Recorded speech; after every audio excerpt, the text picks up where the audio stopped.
Excavation team को घने जंगल के बीच जमीन के अंदर जाता एक पाइप दिखाई देता है। ये काफी हैरानी की बात थी क्योंकि जहां पर वो खड़े थे वो एक पुराना डेड वोल्केनो था जिसको पेड़ पौधे और घास ने पूरी तरह कवर कर लिया था। पाइप के अंदर देखने के लिए इसमें नाइट विजन कैमरा भेजने का फैसला किया गया। जब कैमरा अंदर गया तो करीब 30 मीटर नीचे जाने के बाद एक बहुत बड़े टनल का मंजर कैप्चर किया गया। ये 7 मार्च 2018 का दिन था और एक्सकवेशन टीम साउथ पोलैंड के शहर लुबान के करीब जमीन से 30 मीटर नीचे कुछ अनोखा देखने वाली थी। जेम टीवी की वीडियोस में एक बार फिर से खुशामदीद।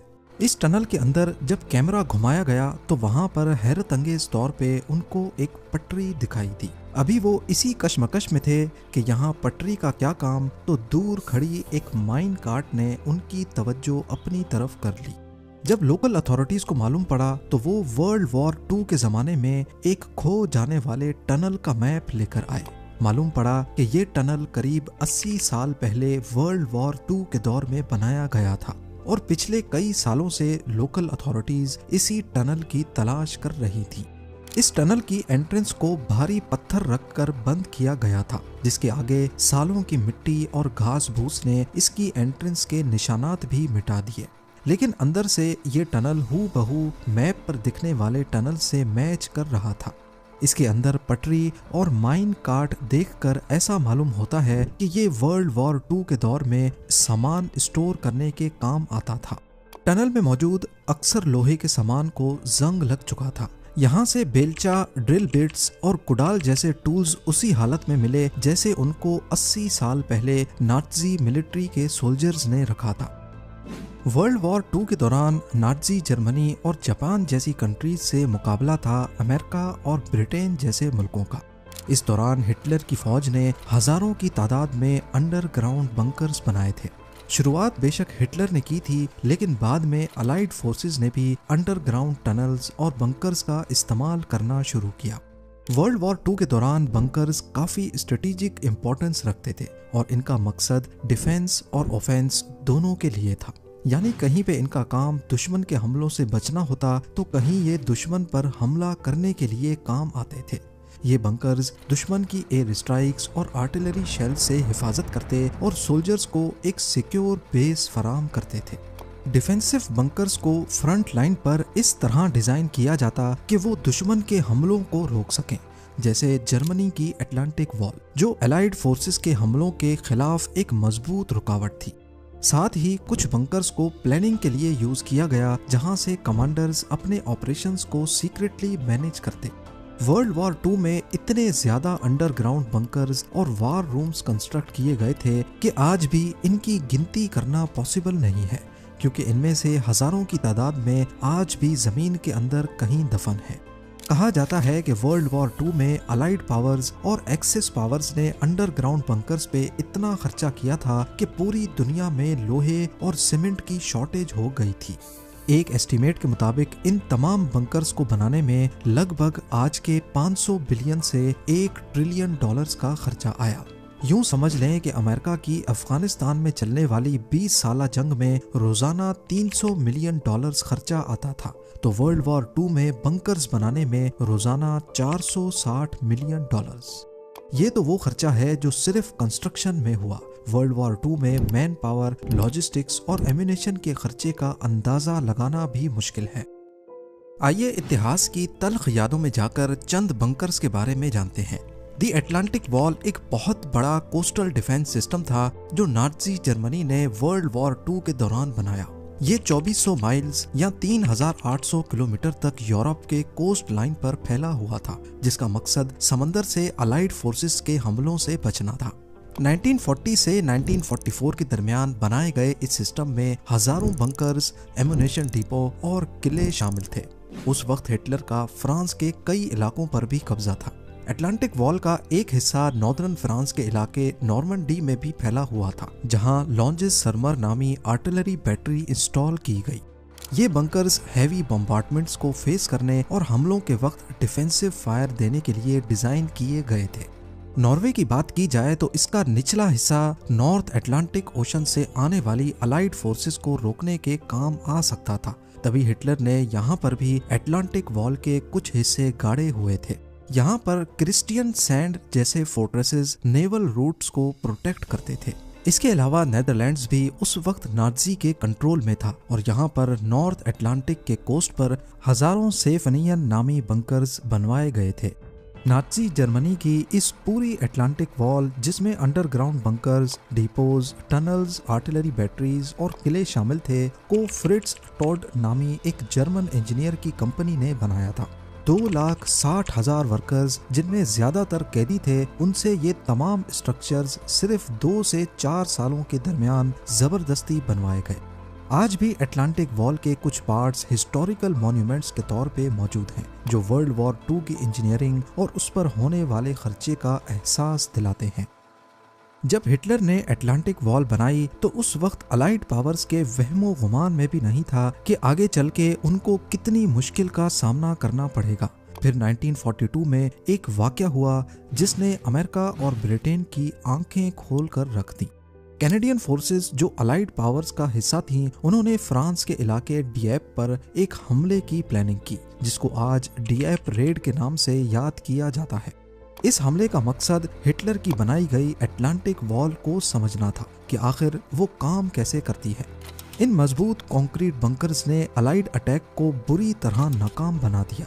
अलाइड ट्रूप्स जो कोस्ट लाइन पर लैंड करने की कोशिश कर रहे थे, वो नाजी जर्मनी के पावरफुल क्रॉस फायर का शिकार बन गए।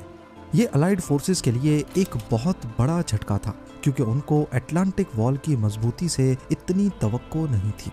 इस मिशन में 6,000 अलाइड सोल्जर्स आए थे, जिसमें से 3600 या तो मारे गए या फिर नाजी के हाथों कैदी बन गए। डिएप रेड के बाद अलाइड फोर्सेस को समझ आ गया कि अगर उन्हें हिटलर की हुकूमत पर कामयाब हमला करना है तो उन्हें भी बंकर्स और डिफेंसिव सिस्टम की प्लानिंग में काफ़ी इन्वेस्टमेंट करनी होगी। लिहाजा यूनाइटेड किंगडम, फ्रांस और सोवियत यूनियन समेत कनाडा में भी बंकर्स और टनल्स की कंस्ट्रक्शन में खूब खर्चा किया गया। चर्चिल वॉर रूम्स एक अंडरग्राउंड कॉम्प्लेक्स था जो लंदन में बना था। ये वर्ल्ड वॉर 2 के दौरान British prime minister Winston Churchill का हेडक्वार्टर था। ये कॉम्प्लेक्स स्पेशली इसलिए डिजाइन किया गया था कि नाजी जर्मनी की एयर स्ट्राइक से महफूज रहा जा सके। फ्रांस की मैजिनो लाइन, जो वर्ल्ड वॉर 1 के बाद बनाई गई थी, यहाँ भी नए अंडरग्राउंड बंकर्स और टनल्स बनाए गए। फ्रांस को यकीन था कि ये सिस्टम उनकी हिफाजत करेगा, लेकिन वर्ल्ड वॉर 2 में जर्मनी ने मैजिनो लाइन को साइड लाइन करते हुए बेल्जियम के रास्ते से फ्रांस पर कब्जा कर लिया। दुनिया के दूसरे कोने में जापान, जो वर्ल्ड वॉर 2 में हिटलर का साथ दे रहा था, वहां पर भी सैकड़ों अंडरग्राउंड बंकर्स खोदे गए। ईओ सीमा के अंडर एक पूरा नेटवर्क बनाया गया, जिसमें hidden artillery positions, storage rooms और लिविंग क्वार्टर्स शामिल थे। ये टनल्स अलाइड फोर्सेस के हमले के वक्त सरप्राइज अटैक्स के लिए यूज होते थे। ओकानावा के बंकर्स और टनल्स ज्यादा बड़े पैमाने पर और पेचीदा थे, जहां हजारों जापानीज सोल्जर्स डिफेंस और रेजिस्टेंस के लिए पोजीशन में रहते। ये डिफेंसिव सिस्टम अलाइड इन्वेजन्स को डिले करने और ज्यादा से ज्यादा को मौत के घाट उतारने के लिए डिजाइन किया गया था। वर्ल्ड वॉर 2 के दौरान तमाम कंट्रीज के बनाए जाने वाले बंकर्स की इंजीनियरिंग किसी चमत्कार से कम नहीं है। एक तो जंग का समा, ऊपर से हर चीज की शॉर्टेज, और इन सब चैलेंजेस के साथ साथ हर गुजरते लम्हे एयर स्ट्राइक का खतरा रहता। और तो और अंडरग्राउंड टनल्स की कंस्ट्रक्शन में वर्कर्स की दम घुटने से मौत भी हो जाती थी। लेकिन इन सब चैलेंजेस के बावजूद हजारों बंकर्स ना सिर्फ बनाए गए, बल्कि इनमें से काफी सारे तो आज तक जमीन के नीचे उसी हालत में छुपे हुए हैं, खास तौर पर जो एक्सेस पावर कंट्रीज में बनाए गए थे, क्योंकि वर्ल्ड वॉर 2 के बाद जब उनका राज वहां से खत्म हुआ, उस वक्त या तो वहां से सोल्जर्स बंकर की एंट्रेंस को बंद करके भाग गए या फिर उसी के अंदर मर गए। लिहाजा किसी को पता ही नहीं चला कि कौन सा बंकर किस लोकेशन पे बना था। एक तरीका था इन तमाम बंकर्स और टनल्स की लोकेशन पता लगाने का, और वो था हिटलर की गवर्नमेंट के पास मौजूद सीक्रेट डॉक्यूमेंट्स। लेकिन वो भी या तो जला दिए गए या फिर किसी ऐसी जगह छुपाए गए जिसका सिर्फ उसी को पता था जिसने ये छुपाए थे। और खास तौर पर इन बंकर्स को कैमोफ्लाज करके बनाया जाता, यानी नेचुरल टेरेन में इनको ऐसे बनाया जाता कि किसी को भी पता ना चले कि यहाँ मिलिट्री बंकर है। इसी वजह से जंग के बाद ये बंकर्स छुपे के छुपे ही रह गए। अंडरग्राउंड बंकर्स के लिए स्पेशल वेंटिलेशन सिस्टम्स बनाए गए जो ताज़ा हवा को बंकर के अंदर लेकर जाते और कार्बन डाइऑक्साइड को बाहर। नाज़ी लीडर एडोल्फ हिटलर ने अपने दौरे राज में कई बंकर्स का सहारा लिया। उनके ज़ेरे इस्तेमाल मशहूर ज़माना बंकर्स थे ईगल नेस्ट, जिसे कील स्टाइन हाउस भी कहा जाता है। ये जर्मनी के ओबेरसेल्ज़बर्ग एरिया में 6000 फीट की ऊंचाई पर नाज़ी लीडरशिप की सीक्रेट मीटिंग्स और रिलैक्सेशन के लिए बनाया गया था। कंक्रीट और ग्रेनाइट को इस्तेमाल करते हुए इसमें बॉम्ब प्रूफ जैसी खसूसियात रखी गई थी। हिटलर का दूसरा मशहूर बंकर बर्लिन में मौजूद फ्यूरर बंकर के नाम से मशहूर है। 1944 में बनाया जाने वाला ये बंकर सिर्फ बंकर नहीं था बल्कि ये पूरा हेडक्वार्टर था। बंकर को इस तरह डिजाइन किया गया था कि वो अलाइड बॉम्बिंग्स और आर्टिलरी से महफूज रहे। यहाँ हिटलर ने अपने आखिरी दिन गुजारे और 30 अप्रैल 1945 को यहीं अपनी जिंदगी खत्म की। आज इस बंकर का कोई हिस्सा भी सरफेस पर नहीं दिखता, लेकिन ये जगह वर्ल्ड वॉर 2 की हिस्ट्री का एक डार्क चैप्टर रहा है। अब बात करते हैं हिटलर के एक ऐसे बंकर की जहां उन्होंने जंग के सबसे ज्यादा दिन गुजारे। ये वुल्फ्स लेयर नामी बंकर कम बल्कि कोई किला ज्यादा लगता है जो नॉर्थ जर्मनी में मौजूद जंगल के बीच में मौजूद है। इसके अंदर हिटलर का बेडरूम और उसके चारों तरफ ऑफिसेज मौजूद थे। इसकी कंक्रीट की छत करीब 7 मीटर मोटी बनाई गई थी। एक बजरी की मोटी लेयर पूरे किले नुमा बंकर को एयर स्ट्राइक्स और बॉम्बिंग से महफूज बनाती थी। एक मोटी स्टील की चादर का दरवाजा जो केमिकल अटैक से भी बचाता था। किसी इजिप्शियन टूम की तरह दिखने वाला ये बंकर इतना मजबूत था कि आज भी इसे तबाह करना मुमकिन नहीं है, और सिक्योरिटी इतनी कि इसमें एक भी खिड़की नहीं रखी गई।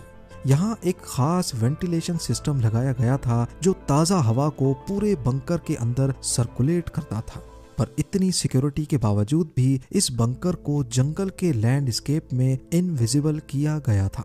इसकी छत पर मिट्टी डालकर इसके ऊपर वही पेड़ पौधे लगाए गए जो आसपास जंगल में मौजूद थे। इसकी वजह से यूपर से जब कोई जहाज गुजरता तो उसे जर्रा बराबर भी नहीं शक होता कि यहाँ नीचे हिटलर का हेडक्वार्टर मौजूद है। अलाइड पावर्स यानी यूएसए, यूके, कनाडा और बाकी फोर्सेस ने नाज़ी जर्मनी के स्ट्रॉन्ग डिफेंसिव बंकर्स और अटलांटिक वॉल को तोड़ने के लिए सालों की प्लानिंग की।